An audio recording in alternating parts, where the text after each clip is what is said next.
All right, everybody, this is Sister Madeline here with this week's Sunday School lesson. So as always, go get your Bible, get your notebook, and get yourself a pen because it is time for Sunday School.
All right, students, with this week's lesson, we begin a new unit called Preparation of a Nation.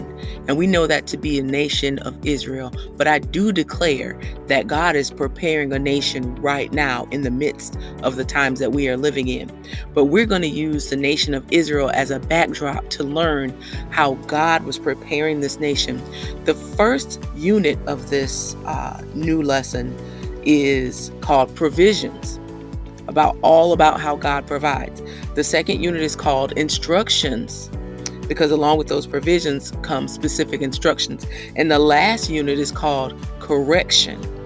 All right, we know a little bit about the history of the children of Israel, but we're going to learn so much more in this new quarter of study. All right, so one more thing about this before we get into today's lesson is we're also going to be learning about the many attributes of God, the major attributes of God. You got to know about the God that you serve, and you got to know how he operates, how he conducts his business. And it is important for us to learn these attributes and know them for ourselves and experience them in our own testimony. The first one is that God is good. Amen. God is just. God is merciful. God is faithful. God is holy. And God is sovereign. So I'm looking forward to this unit of study, all about the attributes of God and in the preparation of a nation.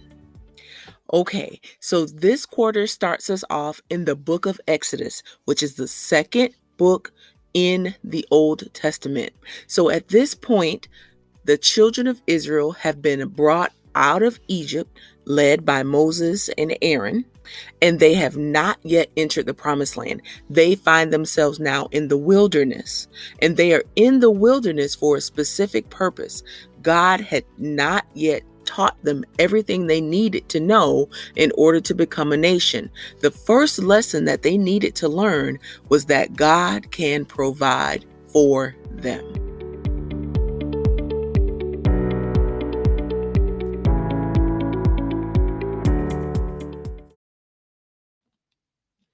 Okay, let's read our lesson text.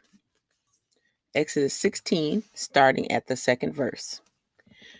The entire Israelite community grumbled against Moses and Aaron in the wilderness.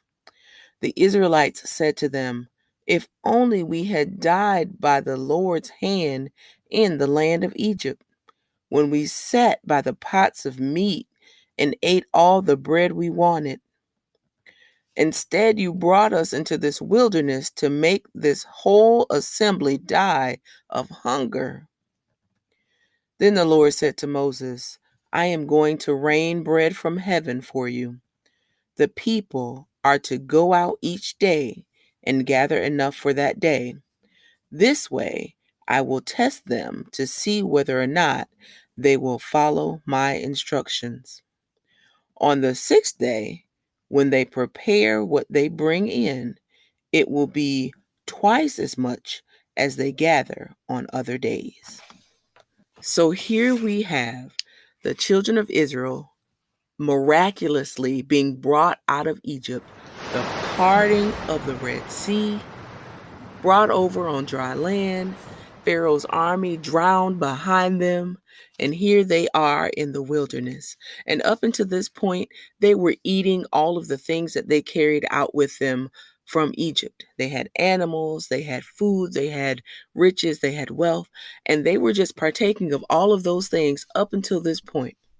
And it says here in the second verse, the entire Israelite community, we're talking about hundreds of thousands of people, murmured against Moses and Aaron, saying, you know what? You brought us out here to die.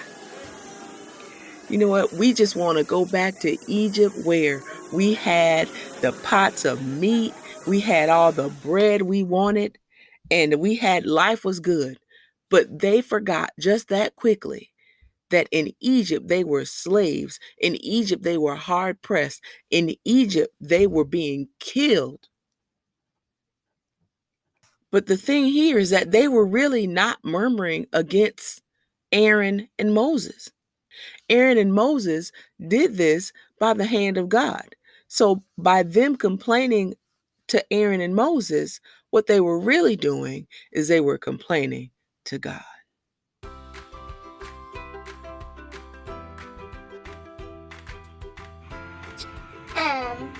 Is you the manager? I got some complaints. Hi, Janice. I understand you have some concerns. Okay, I'll tell you what it is. Uh-huh. You want me to park my car in the side parking spaces. What about all the ones in the front? That came directly from the boss. We only get to have a break for like 10 minutes. 30 at the most. That's too short. That's not my rule, but I hear you. You mean I gotta work with Shaniqua? That came directly from the boss. Why I can't work with Jesse? The boss makes the schedule. This just too much. What do you want me to do, Janice? What do you want me to do? You want me to work on the weekends? I even gotta put on a mask. It ain't right. You sure have a lot of complaints. It just ain't right. See, we have to watch that. A lot of times we become ungrateful and we start to complain and murmur about things that we think we should have and why we should have them. But God is saying, not so. Listen, check yourself before you wreck yourself. It's not your parents you're complaining to. It's not your friends you're complaining to. Really, when we start having that attitude of ungratefulness, we are really complaining against God. And in this instance, the lack of food was just a test of their spiritual temperature. Say, you know what? If I take their food away from them, let's see what happens. And the same thing happens with us now. If something it gets a little tight at school or at home, things start to get a little uncomfortable. Well, what's going to happen? Are we going to fall apart? God forbid. That just gives us the opportunity to trust God more. But that's what we're trying to learn out of this lesson. We can't be like the children of Israel. So this is how God was going to do it. Every day, he was going to rain down food for them to gather up.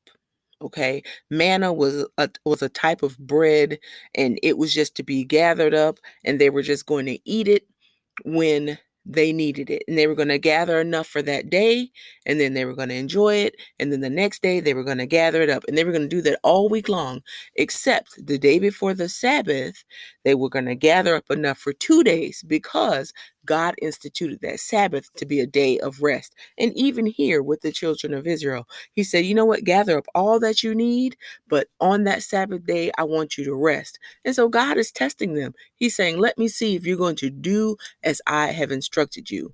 You are receiving from me every day. You're eating good every day. Let's see if you do exactly what I tell you to do. Thus saith the Lord. They needed to learn that provision came from God and not from Moses or from Aaron. And when they understood that God was their provider, God wanted them to be willing to obey his commandments without I question and guess. without murmuring. All right. So the test was not whether God was going to provide for them, not in this instance. The test was whether or not the people would obey God when he did provide.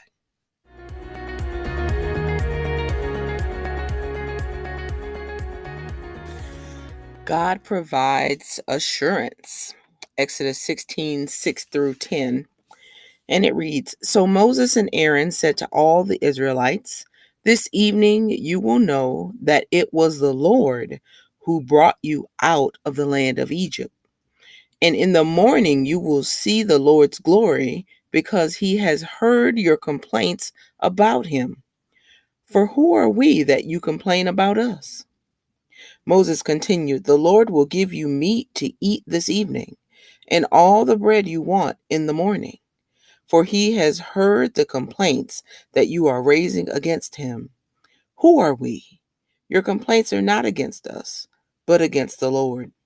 Then Moses told Aaron, Say to the entire Israelite community, Come before the Lord, for he has heard your complaints. As Aaron was speaking to the entire Israelite community, they turned toward the wilderness, and there in a cloud the Lord's glory appeared. In this section, what we see is Aaron and Moses respond to the people's murmurings.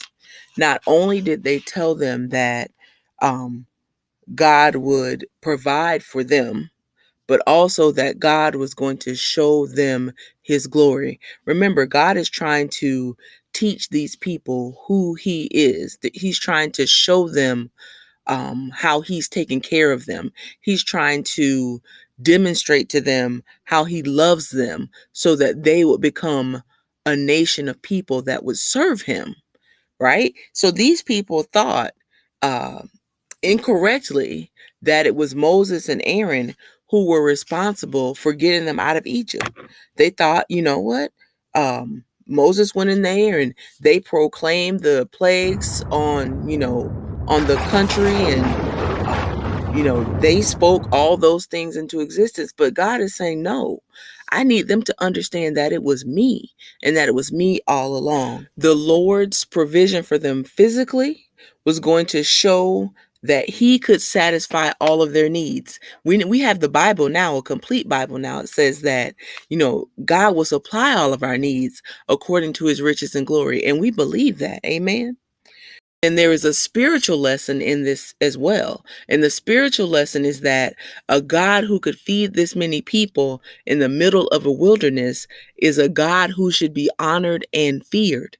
So not only are we just looking to God to provide for us, but we're also reverencing God, and we are fearing God, and we are worshiping God, and we are praising him, because if he's that powerful, he deserves all the praise. He deserves all the worship.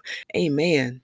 And at this juncture, God is giving the Israelites all of this assurance and all of this reinforcement before he's ever dropped a drop of manna on the ground. Now, if we back up a few chapters in Exodus, we would understand, or we would read, where the children of Israel are being led through the wilderness with a pillar of cloud by day and a pillar of fire by night. And that's how they're knowing where to go throughout this wilderness. God is leading them. And you would think that with that display, they would recognize that it was God, but they didn't. They didn't. So here in this part of the scripture, it says that the children of Israel looked toward the wilderness, and when they saw that cloud again, it said that they saw the glory of God.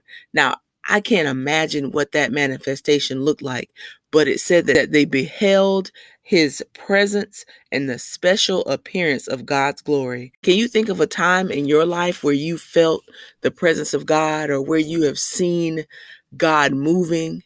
We have to hold on to that, because those are the reminders to us that God keeps his promises.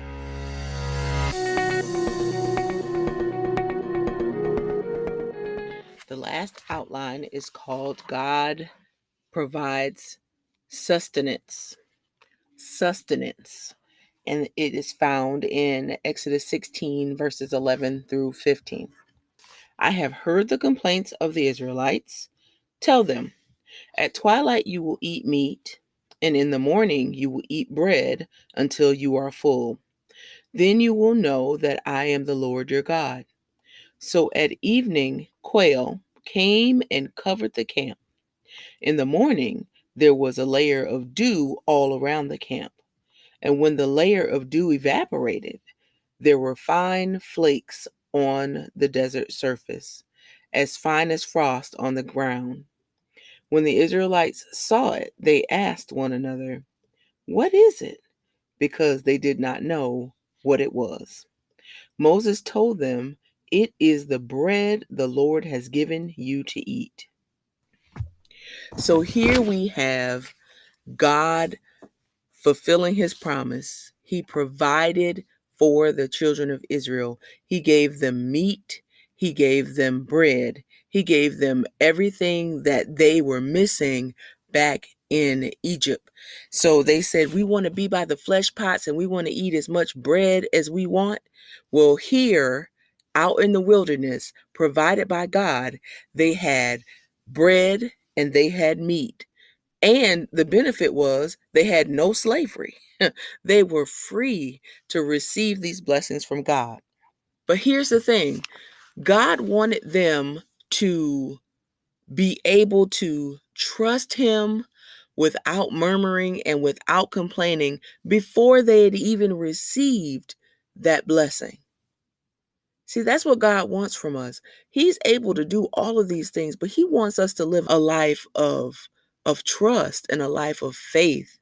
And he does these things to help build our faith. So our book also says that manna started falling from heaven every day 1 month after they left Egypt. And it didn't stop falling until 40 years later when they arrived at the promised land. And when they got to the promised land, they didn't need it anymore because, they were there and the land was flowing with milk and honey. In the land, it provided everything that they needed. But God sustained them in and through the wilderness. It is mind-boggling how like the Israelites we can be sometimes. We get off in this life and in this time, we start thinking about the things that other people have. On social media, you can see, how people is, putting up all kinds of pictures of all this fake stuff and all these fake smiles and all these filters and all that kind of stuff. And it'll start, if we're not spiritually minded, it'll start messing with us and we will start finding ourselves complaining and murmuring about what we don't have or what we used to have or what we wish we had sometimes back when we were out in the world. And God forbid that we, look back and turn back to the world for those things instead of continuing to trust God. I want to ask us, what is it that we find ourselves complaining about? What is it that I'm not satisfied with? Are there material things that I think I should have and things that I want that I don't have? Are there things about myself that I'm complaining about? At school, I'm complaining about. Stuff on my job that I'm complaining about. My siblings, my parents. What are we complaining about? I declare that the areas where we're complaining are opportunities for us to pray and to ask and trust God to provide us a solution. And that solution is not always going to be just to give you everything that you and I want. That is not always a solution.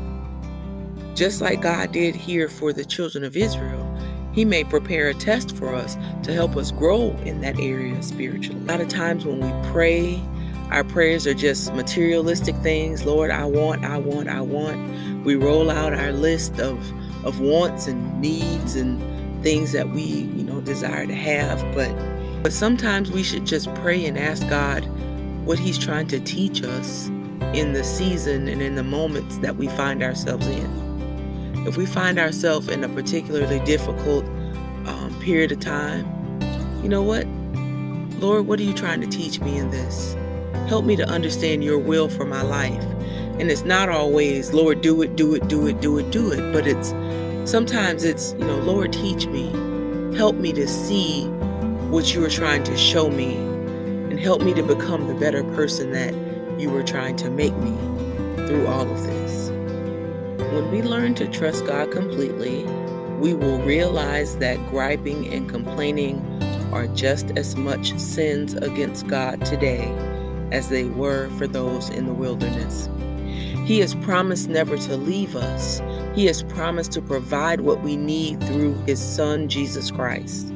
If we trust him to keep his word, then we will understand that what we have right now is what we need right now. He has kept his promise, and we have no reason to complain. Amen. It is not enough just for us to memorize the stories of the Bible, especially those out of the Old Testament, but it is important that we learn the lessons that these stories are here to teach us, and that we begin to apply them to our lives. Even now, even at your age, it is important that we learn these lessons now so that we can become better and more like Christ in every way. The golden text says, Jesus said unto them, I am the bread of life.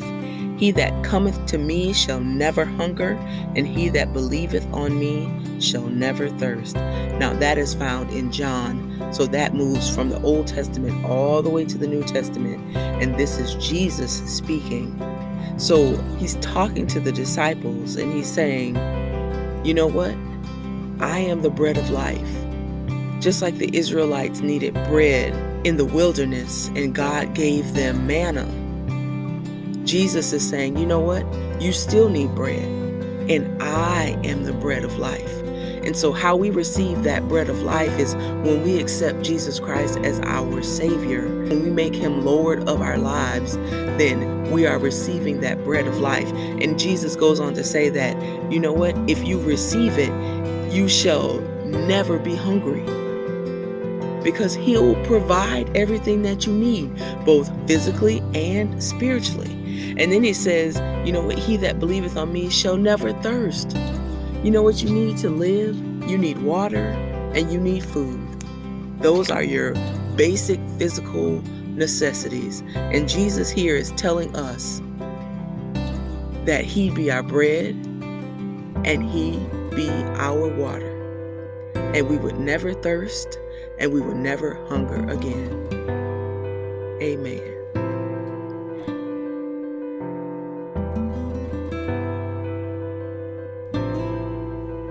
It says God's provision, bread from heaven, and that should turn into trust in the Lord. God's gracious physical provision is intended to teach us to trust and obey him. Lord Jesus, we thank you for being our bread of life. We thank you for being our water in the wilderness. We thank you, oh God, for providing for us both physically and spiritually, oh God, to where we have no need, oh God, to murmur. We have no need to complain. Lord, we thank you for these reminders of your provision and for your love for us. God, we thank you for revealing yourself to us through your word and through these lessons. God, now I pray that each and every one of us would internalize the lesson. Lord, that we would check our prayers, that we would check our mindsets, that we would check our hearts. Lord, replace our mumbling and murmuring heart, oh God, with a heart of gratitude, with a heart of worship, with a heart of praise, oh God, with a heart and a life that is pleasing unto you. And we bless your name.